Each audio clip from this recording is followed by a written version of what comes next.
May masayang-masaya ngayon kahit hindi nanalo ng 1,000. Aba, sino?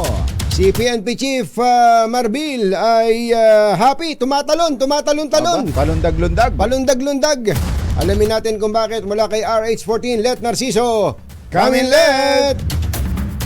Anthony Jerry, in-extend ni Pangulong Ferdinand Marcos Jr. ng 4 na buwan ang termino ni Philippine National Police Chief Police General Romel Francisco Marbil.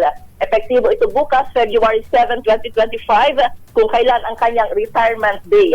Sa memo na pirmado ng Executive Secretary Lucas Bersamin, inaprubahan ng Pangulo ang extension ng serbisyo ni Marbil. Naka-address ang memo kay Department of the Interior and Local Government Secretary John Vic Remulla. Matatandang itinalagas ni Marbil bilang PNP Chief noong April 1, 2024. Ito si Let Narciso para sa DZRH, una sa Pilipinas, una sa Pilipino. Patatapusin na yung eleksyon, Let, no? Oo, tama. Oo, Yan kasi yung mahirap. binanggit na rin naman.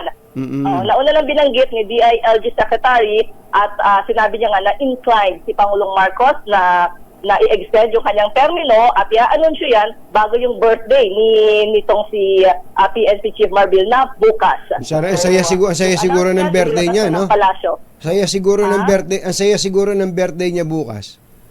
Oo, birthday gift na sa kanya yun. Ay, oo, siya ng 4 talaga. na buwan ang kanyang termino. Ayos. Thank you, Let. Balik sa inyo, Jerry at Anthony. Flash Report. Flash Report!